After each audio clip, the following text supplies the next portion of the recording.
try to observe Sabbath myself between like Saturday and Sunday, like Saturday into Sunday. Um, so, there we go. Thanks. So, I'm not quite at Sabbath yet, so we're going to look at something a little spooky. But I do believe it still falls under the kingdom of God and God's glory and everything like that. And if you're not new here, then you know that that's the paradigm of which I speak from, but I try to look at all of them and get us all a better idea of the bigger picture of things that are going on. Um, so if you watched my last video about personally what's going on in my life, I don't know what's going on with this. It's not doing what I want it to do. So I hate showing my face in videos. I tried to get a good picture of this. But I'll get into what that is in a minute. I'll start with a quick short story time, super short. This is my latte. I made it myself with oat milk and tea and cinnamon and a little vanilla. And it's yum. I already had my nectar of the gods, my orange juice. And that's what usually wakes me up if I have it, if I'm lucky enough to have it. So a quick short story time. If you were here for my last video, you know that we had lost somebody in the family. So I'm not sure if that relates or not, but it might. And if you've watched enough of my videos, you know that for whatever reason, some of the people in my life seem to resemble some of the people on the screen. I'm not sure why that is. I never noticed it until the last few years. I was kind of like, huh. And that is one of the people that I am going to talk about today, just briefly, super quick. But I have to give you a quick background. For me, the Mandela effect is people coming back from the dead. Now, are they coming back digitally? Like, is it just them recycling celebrities and messing up? Who knows? But for me, that's how I define the Mandela effect. When we talk about woo or HighStrangeness, for me, the Mandela effect is when somebody who we thought was deceased comes back. Like, how many times did Betty White die? She's dead again for now. I don't know if she'll be back again. Who knows? In the world of celebrity and on the screen, I don't give a whole lot of credence to everything that we see, although there is a lot of truth given. And we try to pick those things out here on this channel. So that's how I define the Mandela effect. The other things I attribute to like timeline changes and branding. Like if you want to talk about strangeness and woo in that area, you have to kind of get rid of the easily dismissible cases like rebranding of corporations and whatnot. So for me, the Mandela effect is when you talk about somebody like Mandela, Betty White, somebody who was deceased, but suddenly they're not deceased anymore. I've had that in my real life too. Only since 2018, 28, late 17, no, about 2018, that I noticed it. And that's my short story time today. Is I was outside yesterday with Sam. There were some maintenance people here. Now, the funny thing is I was kind of managed, I think, to put me in a certain place. And that's why this matters, and that's why I want to tell you about it. I got a text, which I never get. I never get text, and then I got a phone call. And I'm like, oh my gosh, something is wrong. We had just lost that person. Maybe, they got news about a service or something. And so I look at my phone because I'm out with Sam, and Ohio is so temperamental lately. We were sweating yesterday. Well, I was sweating on our walk yesterday to the lake, and today it's like 50 and rainy. So everything's wacky here, anyways.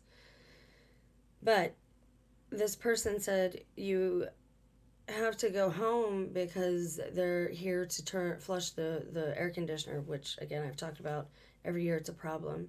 And I'm like, well, our adult son is home. He's like, oh yeah, sometimes I forget he is an adult. And I'm like, I'll be there in 5 minutes or whatever. And so I had let them in or whatever, yada yada, and immediately took one of the dogs outside. And as I'm taking the dog outside, this car pulls around. And it's funny because the maintenance guys had two trucks like in the driveway blocking the road, but we're on the corner with a stop sign there. And so this car come around real slow like, and we get this sometimes. I've even had my trash stolen like some celebrity. I attribute that to some type of witchcraft or something. Anyways, because why else would you want somebody's trash and like their unmentionables and whatnot, you know, things that women throw away.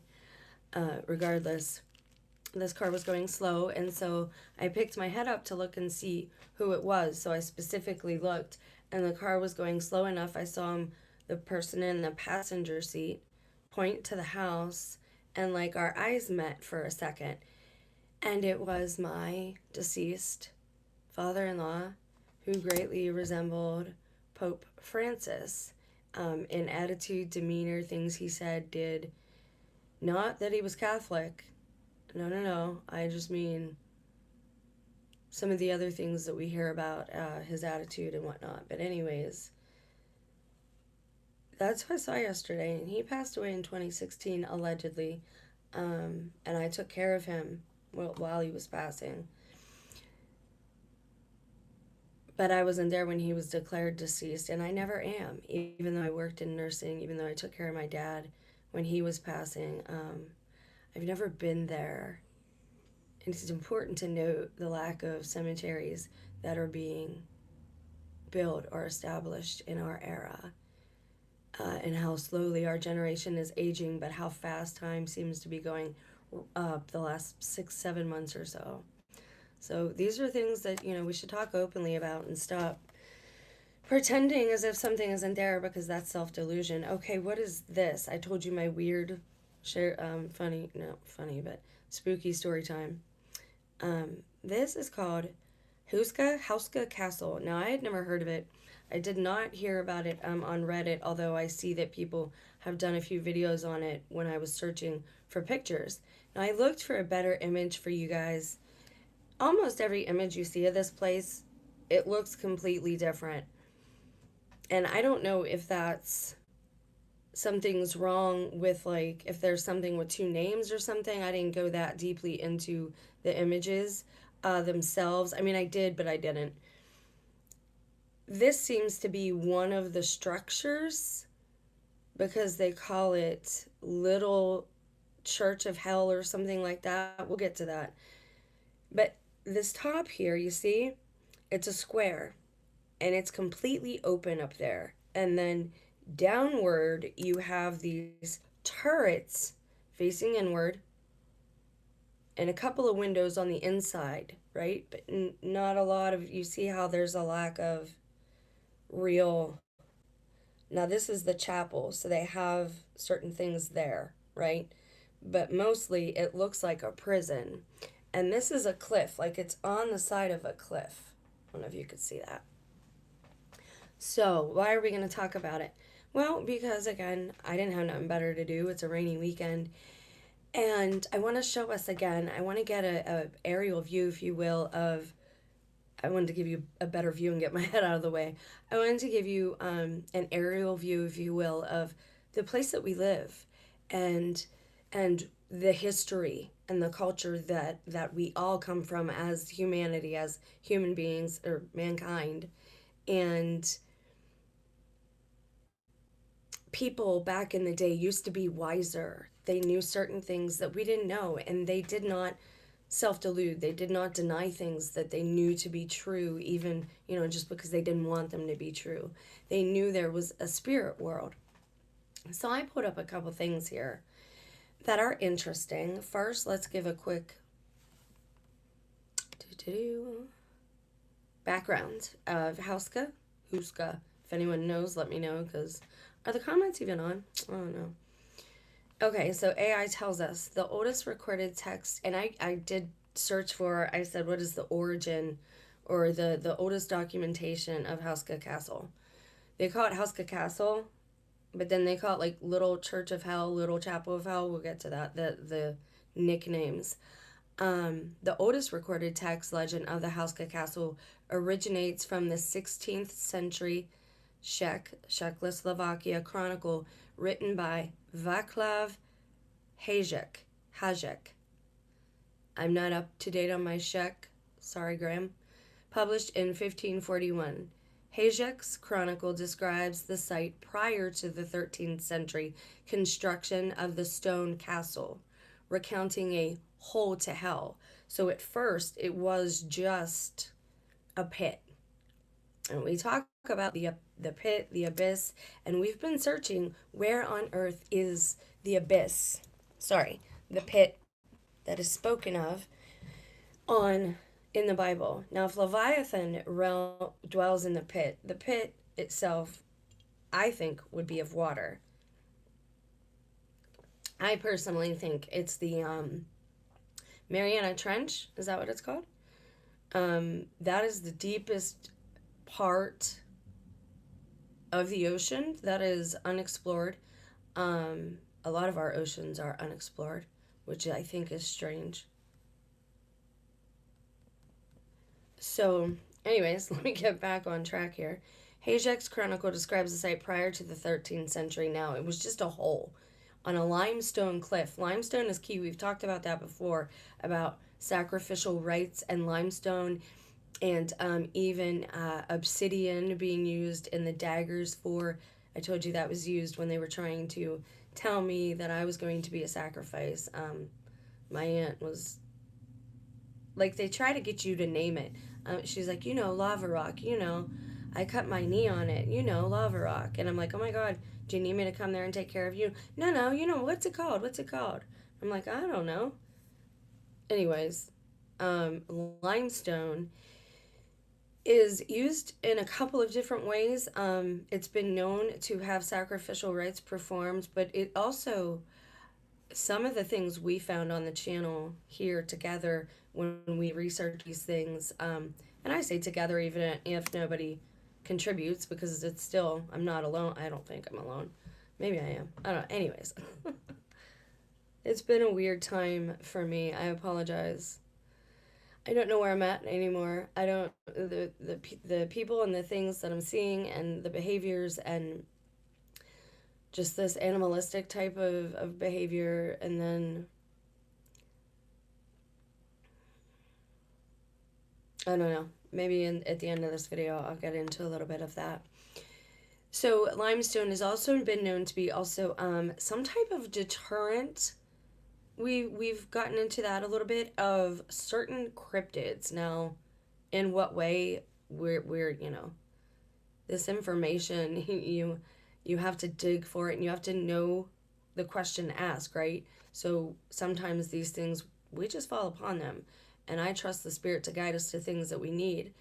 The reason I'm going over this is because even if it's not the abyss or the pit itself, how many places now have we read about that allegedly are portals to other dimensions? Now, when I say dimensions, the Bible tells us that there are gates, and that there are gates to heaven, and that there are gates to hell.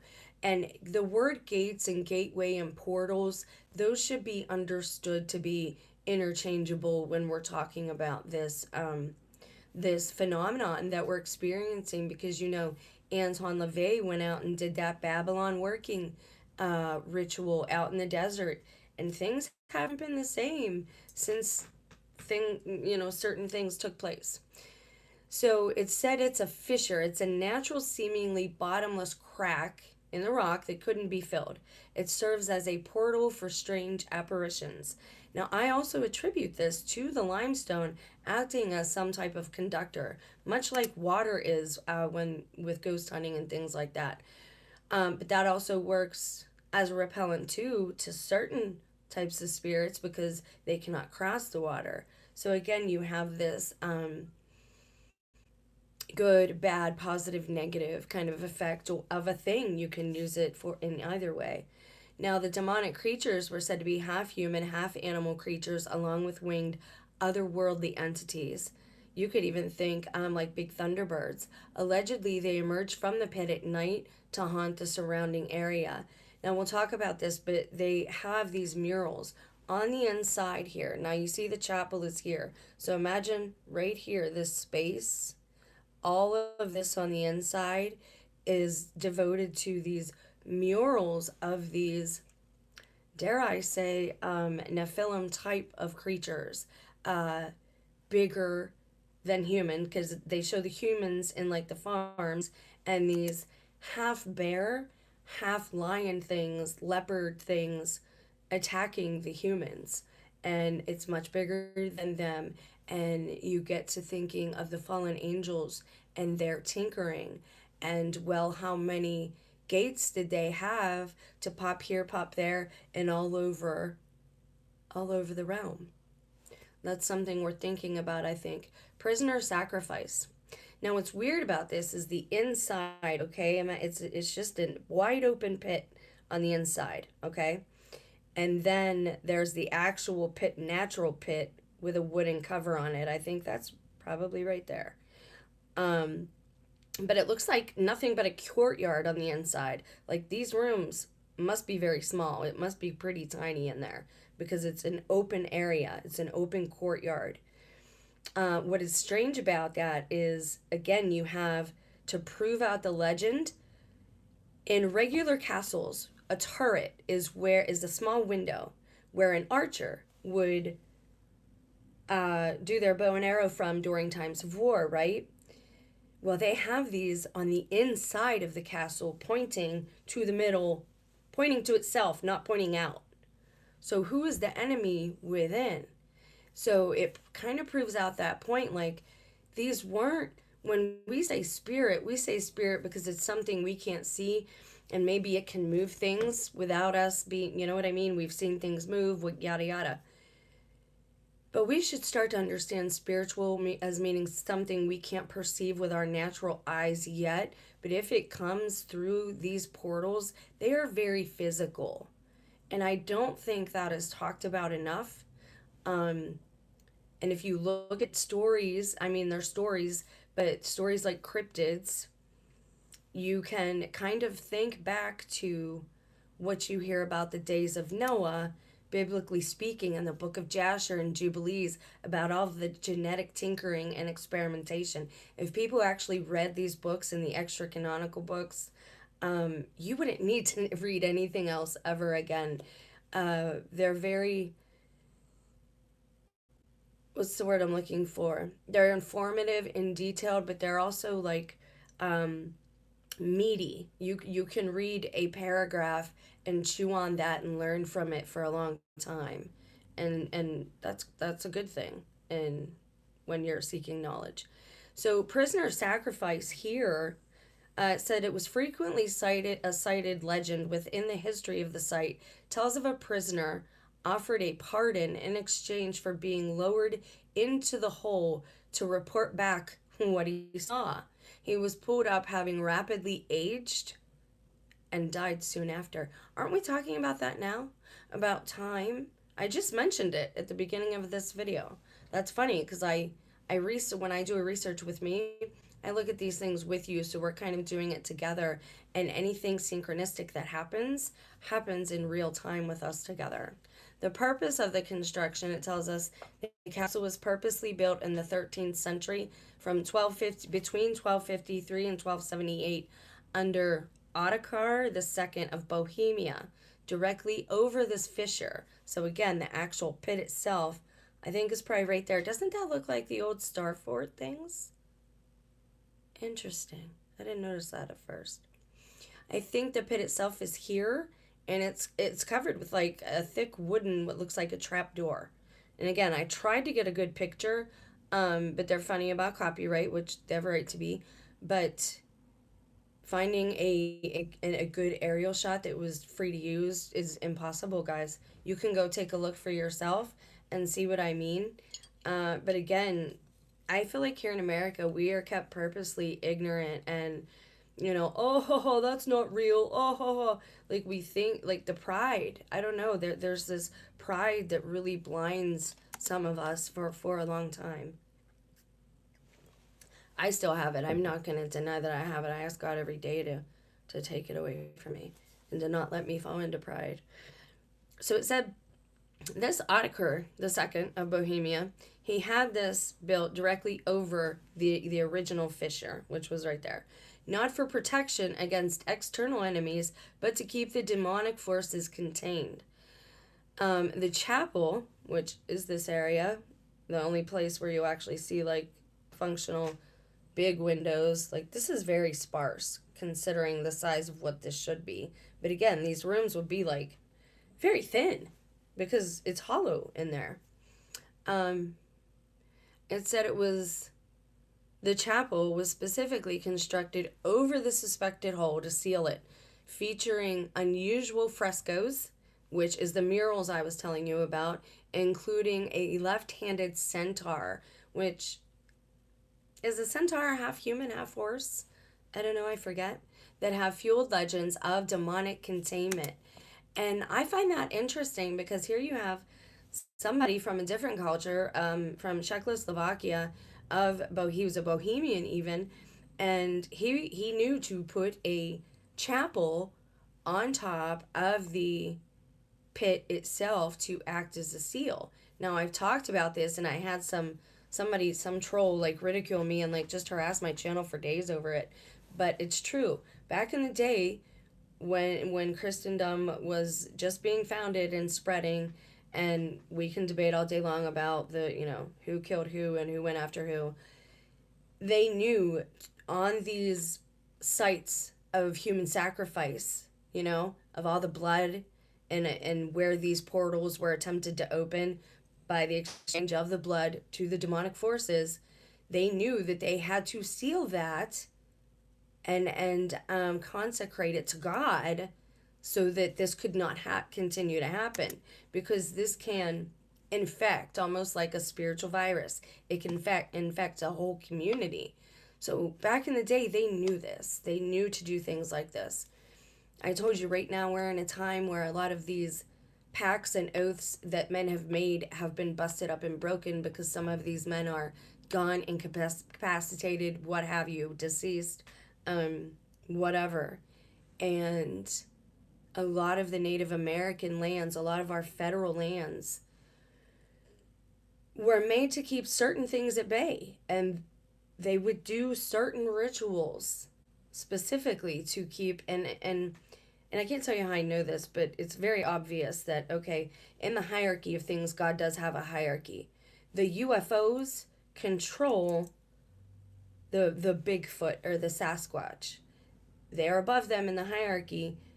They're not always happy about listening to them, but they have to do what they say because they're above them in the hierarchy. And we've talked about that before when we talked about personal consent and your personal authority, walking the face of the earth. Where I am, there are energy wells and pits like that, but they're sealed in the caves below. You can literally walk into fairyland if you go the wrong way. I've heard that. I would not want to mess around with a fairy. I don't want to say if they exist or not. I don't want to offend them if they do, but I've heard they can be very mischievous. So I try not to. When I go into the woods and stuff, I try to I'll leave certain like pieces of fruit or this, that, or natural things, right? But yeah, I don't litter, and I don't do things like that to try and keep the peace. But people have to, people don't get that we're not all that's here. It's not just us. So here, let's go over the history of this castle a little bit, because I want you to hear it from one of their websites, and this is Houska, CZ, Czechoslovakia, and I had to turn everything over into English, but I try to get to the root or the origin story of all the things that we look at. History of Houska House. According to the most recent findings resulting from archaeological research, the castle, see, they don't even know, right? The castle was founded in the first half of the 13th century by, I can't say, now they give him a different first name, Otakar II, almost simultaneously with the nearby Bezdez by the same construction ironworks. Wait, what? Founded in the first half of the century by, almost simultaneously with the nearby Bezdez by the same construction ironworks. Oh, okay. So there's something close by as well. Bezdez. That's weird. They didn't use these a lot back in the day, I've noticed. I have many fairies around me. Never be open to them. If you have contact, be respectful. But they're demonics. Remember that. Absolutely. Right. I would, that's what I've heard. Yeah. Yep. I don't even want to, like, yep, that's what I've heard. Okay, so it says probably from the hands of Vaclav II, which is who we just read was the first guy. It came into the possession of Ostrov, the lords of Juba. In the period of their greatest glory, they decided on the throne as well as on the income of the crown treasury. The castle grew on the site of an originally wooden, later stone fortress in the later 9th century, which the Duke of Slavobor founded for his son Houska. Okay. During its existence, originally the impregnable Gothic castle has undergone a number of building modifications. That's probably why all the different pictures I was talking about, I couldn't find any two that looked the same. Um, Thanks to which we can meet all styles at Houska House today, starting with the late Romanesque. Interesting. So they just keep adding on to it and thinking it's a glorious. See, a site like that, if it's truly what they say it is, you should legit just have the chapel and a couple of like sisters there and nothing else. There should be no tours. At least for like you shouldn't celebrate things like that. Although unfortunately places like this are all over the earth. It says Romanesque or Renaissance interventions in particular determine the current form of the building and the immediate surroundings of the castle. It was made accessible after the 30-Year War. The Renaissance castles with elements of a Gothic castle is probably the most apt characteristics for its current form. Yeah, I would say that. It looks like a castle on the outside, but it's very, the aesthetics are just very almost how you get when you see like a movie like in the morgue, or you go to a morgue, or a hospital, like very, I don't want to say sterile but not sterile, like almost infested. Is that the right word? It says in 1924 the castle was bought by the president of Skoda Works. I don't know what that is. Senator Joseph Simonek. In 1928, on the 10th anniversary of the founding of the Republic, the most valuable chapel of the castle was restored. The complete reconstruction of the castle was completed in 1930. After the repairs, the castle was used as a summer and representative residence of the family until 1939. I would not stay there for all the money and all the shekels in the world, in the system. I would not do it. Well, no, I can't say that. I would do it. If I had the chance, I'd be stupid enough. I probably would.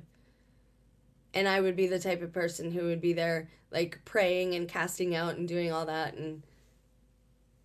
But I would go to, like, it'd be the murals alone. Again, if you could see the creatures on there, it's very reminiscent of the things that are starting to be revealed in this time about chimeras, about the blending of genetics, I guess is, and I want to be respectful because we don't know, we don't know what we don't know anymore. Doctors can tell us anything, and whether it's true or not, a lot of us don't know our genetics back far enough to, so I don't want to offend anyone. Um, so it was restored. It was completed in 1930. After the repairs, the castle was used as a summer residence. Then after 1939, due to its location in, okay, these Czechoslovakian words are a lot. Sudetenland, the castle was used by the German army until 1945. Now, again, you hear a lot of this. Now, what the surface reasoning is, and we'll get into this because this is good. I like this now. It's good when things thread together. Okay, so we all know that in World War II, they were very after like the occultic powers and the UFOs and all of that, right? Magic, sorcery, whatever. Anti-gravity propulsion, all that stuff. In times of war, And that's what I'm actually seeing that in America, and nobody's talking about it, and they're calling it something else, but I'm seeing it. In times of war, armies, militaries are, I don't want to say allowed by mandate, not really by law. It's just like you kind of have to comply. It's almost like a Gestapo or a gang.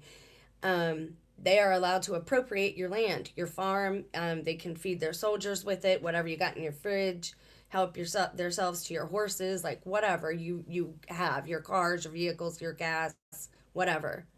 Okay, they can take whatever they want. And a lot of soldiers, this is a problem with another problem with war. A lot of these poor young men, they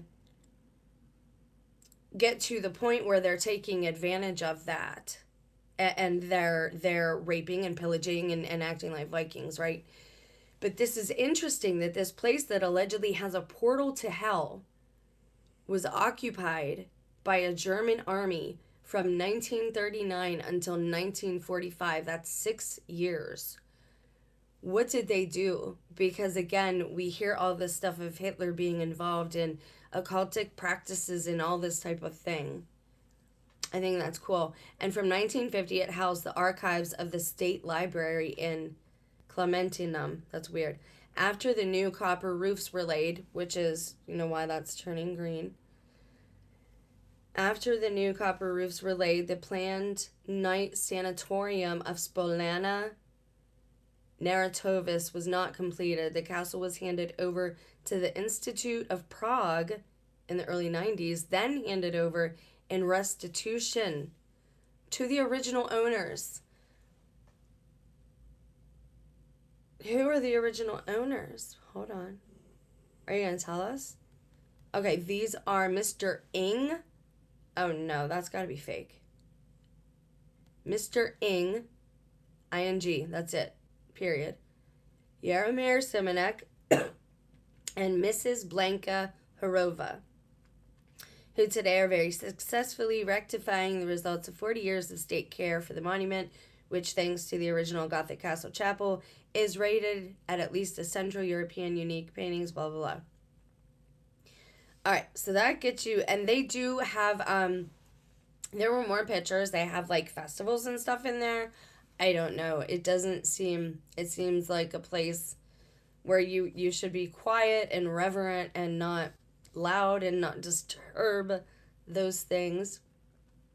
Now, I found more, and this one has a nicer image, so I'll include this link in the description. This says the macabre legend of Houska House Castle, about 50 kilometers from Prague. Okay, so it says in the second half of the 13th century, a mysterious Gothic castle was built in the forests north Prague. It wasn't near any water. It's never been a strategic battle location, and it didn't seem to have anyone living in it. It was not built to repel attacks or to keep anything out. So why was this random fortress built? It was built to hold something in, and as the story goes, it was built to close the gateway to hell. According to local legend, it was meant to trap demons. Supposedly, a gate to hell opened on the craggy Shek mountain. The castle was constructed around the portal, and a chapel was plopped directly atop the hole to keep evil monsters from spilling out of the underworld and slipping into the human realm. Moreover, black-winged creatures used to attack locals and drag them down into the hole. So the castle was built upon a fabled bottomless pit from which winged creatures and half-man, half-beasts allegedly existed. And that sounds a lot, again, like some type of Nephilim, some type of hybrid. Demonic activity persisted at this site, and eventually Bohemian rulers decided to seal up the gateway with the castle. Before sealing off Hell's realm, it is said that all of the inmates that were sentenced to death were offered a pardon if they consented to being lowered by rope into the hole and report back on what they saw. The story goes that the first person who was lowered had began screaming after a few seconds, and when he was pulled back to the surface, he looked as if he had aged 30 years. He had grown wrinkles and his hair had turned white. He died of unknown causes just days later. Folklore says those who did attempt to enter the dark orifice encountered demonic human animal hybrids. That's fascinating. And then you have the murals, again, the frescoes, very detailed, especially for being on, as old as they are. And again, I'll put that as the thumbnail. It was so hard to find images, though, but I'll give credit to them, and I should be able to use them just as stills. It says, however, the story gets stranger. In reality, the castle was built in the second half of the 13th century, probably on the orders of Bohemian ruler Ottokar II of Bohemia during his reign 1253 to 78 to serve as an administration center from which the extensive royal estates could be managed. Later, it passed to the hands of the aristocracy, whatever, the royalty, frequently passing from the ownership of one to another, which is again indicative. You see that with haunted houses. They go from occupant to occupant to occupant because nobody wants to live there. That's a portal to fairyland. He aged and he's not cursed, not so. Wait. And he is not cursed, not to, so he would. Huh. I think that happens with extreme fear too. Like you see that, I mean it's a movie, but you see that in the Freddy Krueger movie. It happened to me a couple of years ago. I had a whole strip of my hair turned gray. I didn't have any gray hair, and then suddenly I just had a giant. It couldn't happen with extreme trauma and or fear, but he had wrinkles that went along with it too, no? And these portals are said to be like, I wonder, like, did he feel like he was in there forever? My God, that would be terrible. Did he feel those minutes pass where he's just like hanging in the on the cusp of like our world and another?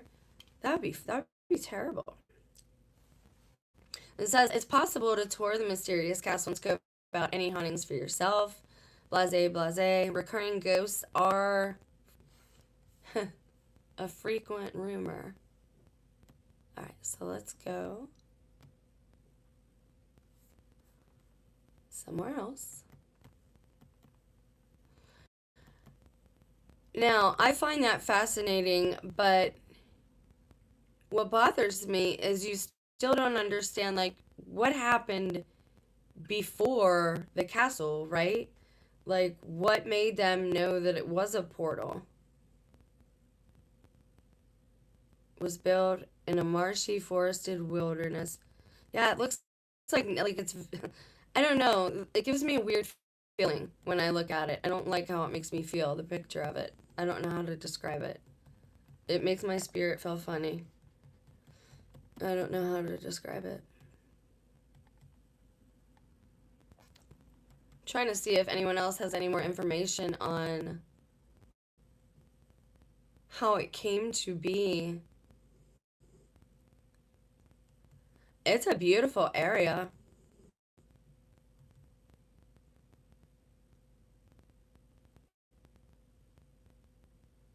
It says, who lives in a house like that? The answer throughout most of the castle's history is nobody. Houska was not built to be inhabited. Its true purpose is revealed by the folklore surrounding its location. In the Middle Ages, a split in the rock on which the castle now stands became known as the gateway to hell. It was a bottomless pit, impossible to fill, from which demonic winged beasts reportedly emerged, part animal, part human. These fiendish creatures attack locals and drag them into the abyss. You know what bothers me about this too? Like, they're saying it's bottomless, like for us, right? For a human being. But it reminds me of like the X-Men, because they're hybrids, and where did they do all their things from? And what's that? Wayward Pines. I loved that series, or something on my phone.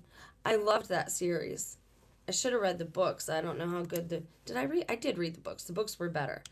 But anyways, it reminds me of what you see, like they're kind of scoping out humanity. It reminds me of you see that often in grocery stores. They have like the manager will have almost like this, right? Like the store is a big open thing and he has a window, like in a long office, where he can go and sit and watch for shoplifters, for people not doing their jobs. Now they have cameras everywhere. But when I worked at Burlington, they had one of those, like, where you could stand up and you saw everything that went on. So that reminds me of that type of thing as well. And it says, the fiendish creatures attacked the locals and they would drag them into the abyss. But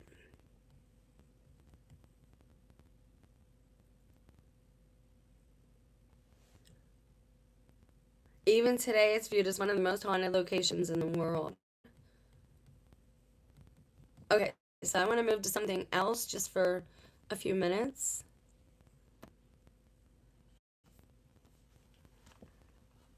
Now, I could not decide if I wanted to talk about angels or demons today because we were talking about Houska House, and I kind of wanted to go over this paper that I found on demons and demonology, um, because I found a good paper that gives us a broad scope of demonology across cultures, and I also found one with celestial messengers across cultures, which, hold please, let me find where I have it. There it is. Move over. There we go. Where is the... Now this, let's talk a little bit, since we just talked about demons. Let's talk a little bit about angels before I hang it up for this video. I'll include a link. Now, I like going to Academia EDU. They send me links all the time. You can read papers and essays for a minimal amount, like $1. You can get the rights to print them. I just like to go over them with you guys because I feel like, and it goes over not just papers, mind you, it goes over like religious journals and academic journals from way back, not just our current time. The database allows for that. Now, some of the stuff I find is newer, and some of the stuff I find is older. Now, we still have to read, and because this is older, what we started in the other video, which was Angel Messiah, and how Hindus and Christians, and I think Buddhists, or maybe Muslims, are all expecting the same type of Messiah. So we're going to go back to that, right? But in this video, I want to look a little bit, because this is all in one place. This is a paper on celestial messengers. And it gives us a nice view of angels and angelology across different cultures. And I believe everybody should be able to keep their culture, right? I have questions about the Tower of Babel, though. Why would God not want us all getting along and talking in the same language? We do that now when we talk English. This is why I question what voice they were listening to back then.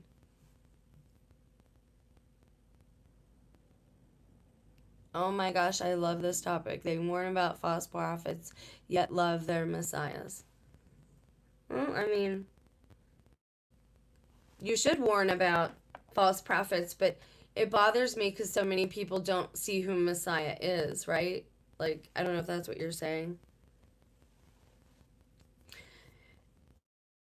I think people should be able to keep their culture, but again, with it, like the Tower of Babel story, that's why I wonder, like, is that the voice of the true creator God that they were dealing with, that we're hearing in that story, or was it something else? Or are we missing something?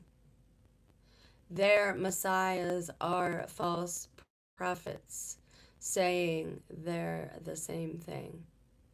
Oh, I see. You just used there and there. You should change those up in the wrong place. Yeah. THEIR messiahs are false prophets. They're the same thing. And that's what's interesting. Like, I think everybody should be able to keep their culture and their religion and their faith, as long as you're not like sacrificing people for it or eating people, right? However, At the same time, it's worth a look to say, okay, these people have a different culture, they live in a different way, and they speak a different language than me. But look, their holy book says the same thing that ours says, just in their language, right? It's all right. Um, I think I figured it out. Don't do it again. Okay, so let's get to seeing when we can look at across the cultures and you see how some of our beliefs are similar. And how, even when you pray or when you read a book or when somebody tells you something, does it resonate inside? Does your internal bell, your truth detector, ring? Does what you're hearing have the ring of truth? That's where that phrase comes from. When we can find these commonalities across cultures and faiths, I believe that's where we should dwell, because that's where we can be in harmony and have community no matter our skin tone, our language, or our gender. That's just my opinion. But, call me a dreamer, but I guess I am. So, this person, let me give you their name because it's not appropriate that I read you from their paper and I don't tell you who they are. Oh, her name is Jennifer, too. Jennifer J. Scobie. This is 2025. Celestial Messengers Exploring Angels Across Religions. We're still going to look back at the Messiah they're all expecting together, but let's talk a little bit more, since we talked the first half of the video about demons. Let's balance things out. I like to be balanced here. Where are you here? The exploration of angels across various traditions highlights their enduring significance in the spiritual landscape. Nicely done. From literature and art to modern spiritual practices, angels continue to inspire and guide individuals in their quest for meaning. In New Age beliefs, the emphasis on healing and guidance from angels resonates with many spiritual seekers who seek a personal connection to the divine.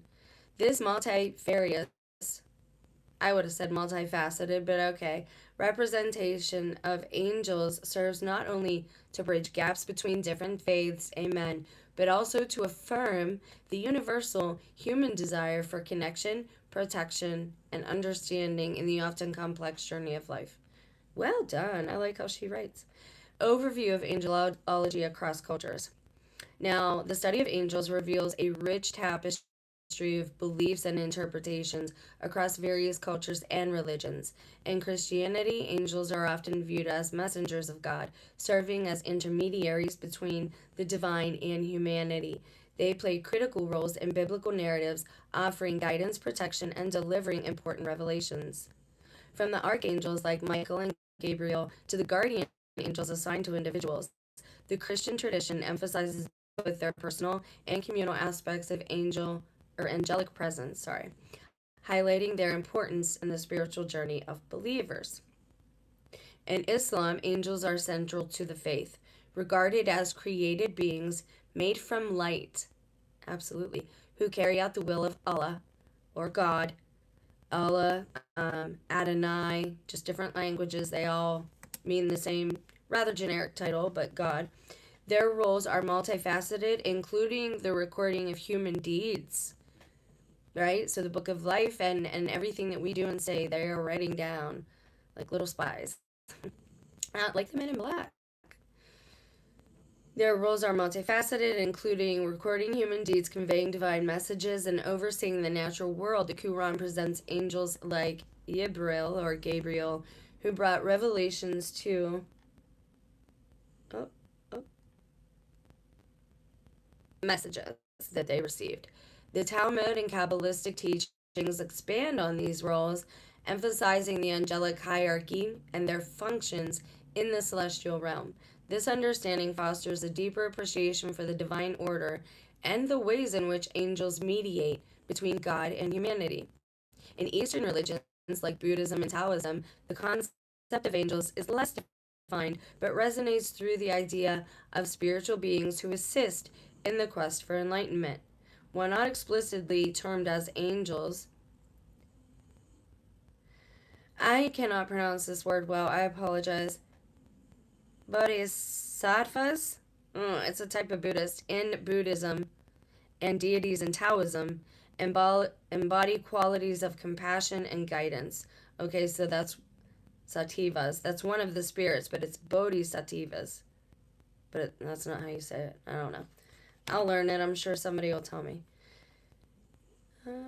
It says modern spirituality, particularly within New Age beliefs, often reinterpret angelic figures as sources of healing and guidance, emphasizing personal connections to these celestial beings.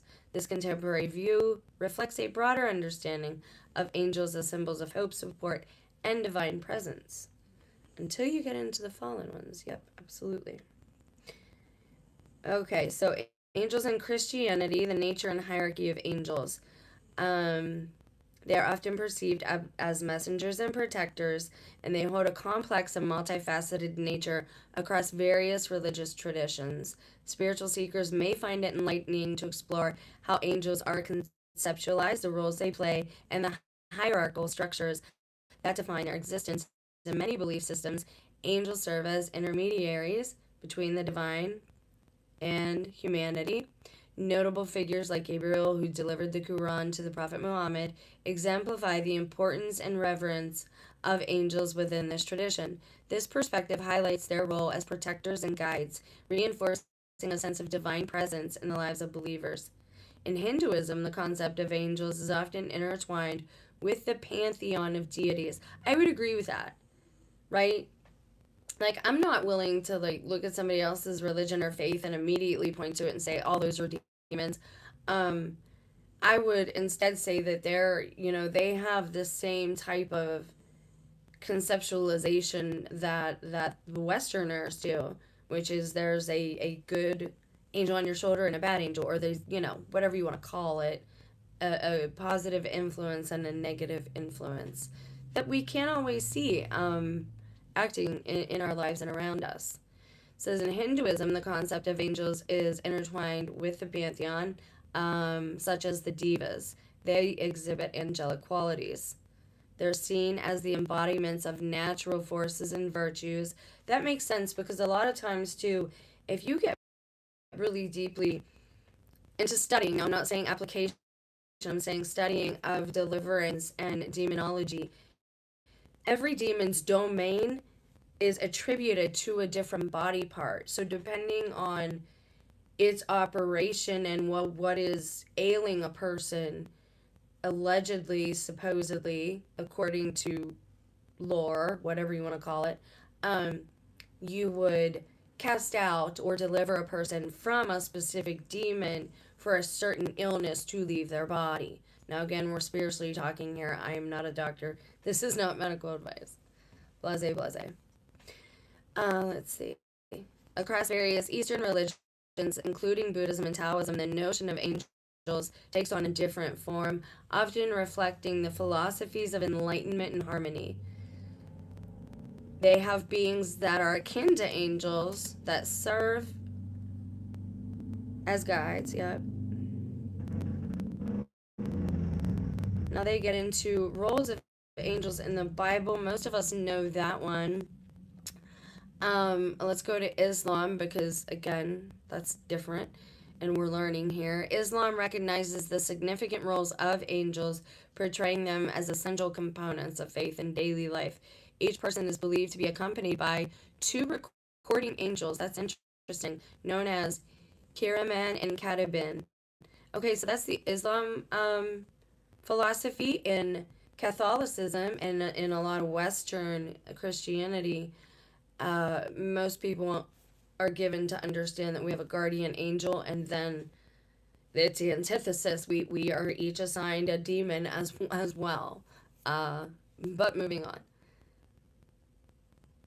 It says additionally, angels like Gabriel are revered for delivering revelations to the prophets, including the Quran. The Islamic view highlights the angels' obedience and subservience to God, emphasizing their roles. I would say that's important too. A lot of people are anti-hierarchy today, but there is a hierarchy in God's kingdom. And that doesn't mean you should literally step on people that are below you in the hierarchy. It means you have a responsibility to care for them, like I believe we have for the animals in the earth. In Judaism, angels are seen as messengers of God with distinct functions. And again, that's the same thing with these demons. If you get deep enough into deliverance, you understand that it's not just somebody screaming at you to be delivered.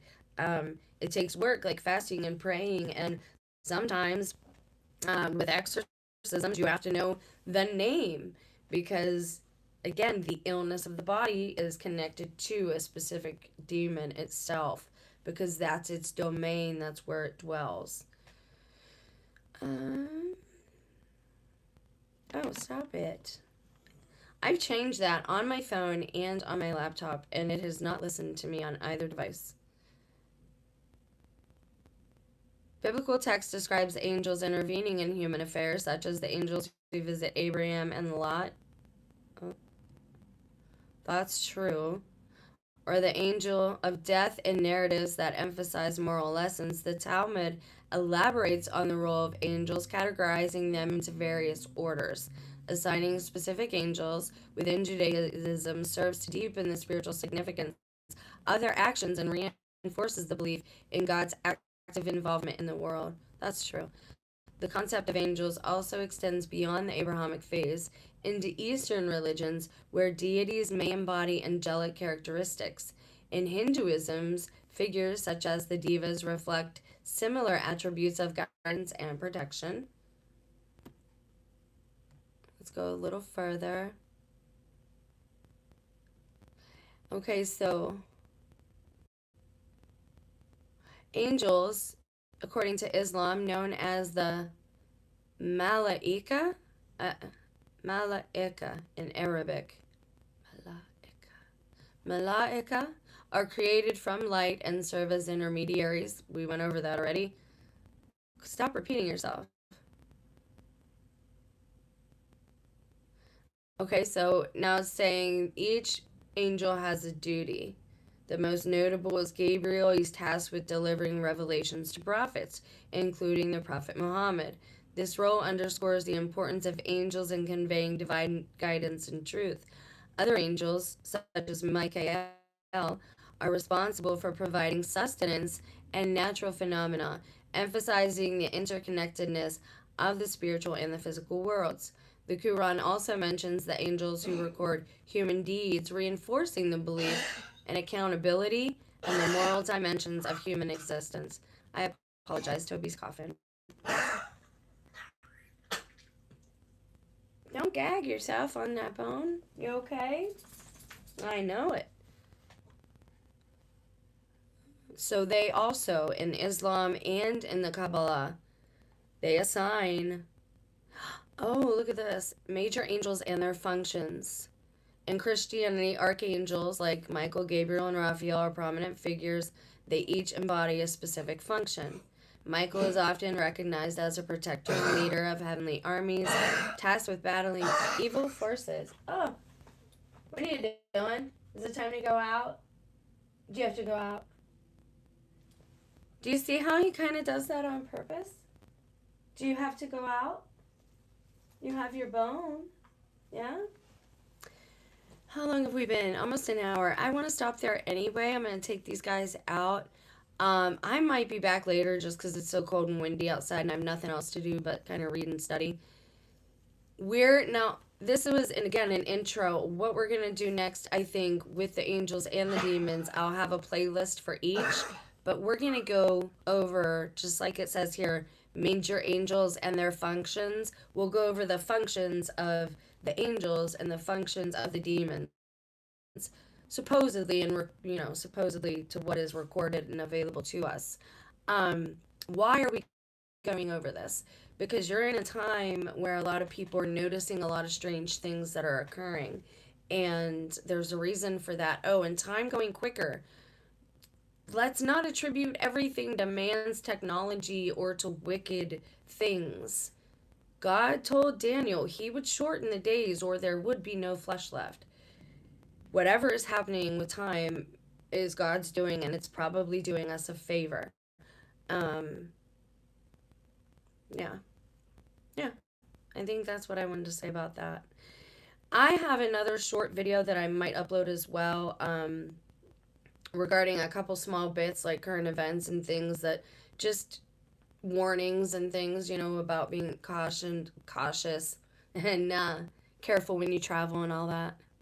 I gotta go. The angels fell. They are the demons.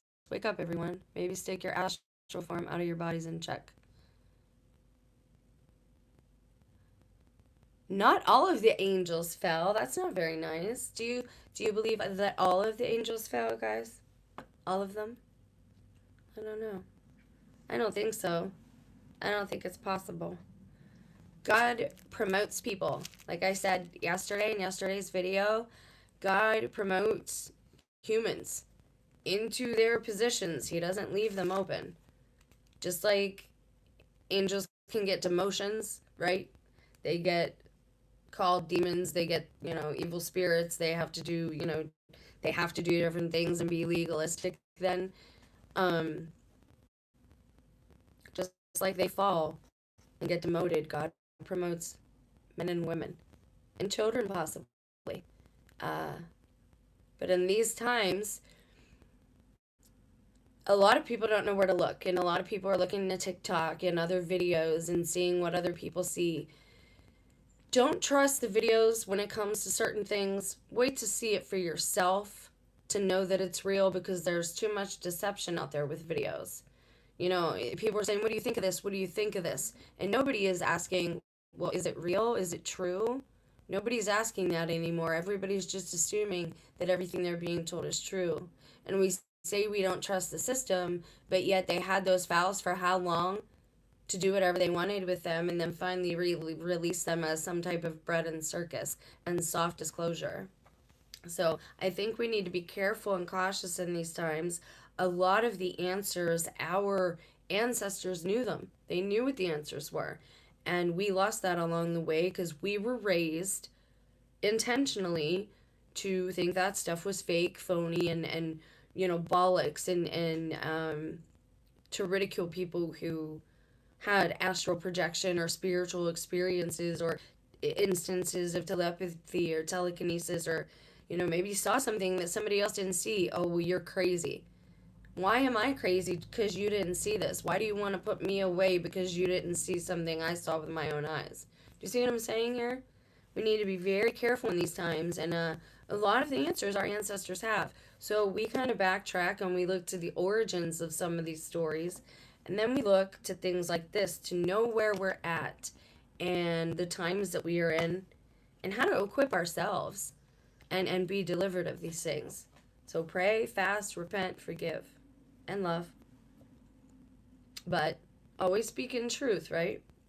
And if it hurts somebody, it hurts them. But we should always dwell in truth as often and as much as we can discern truth.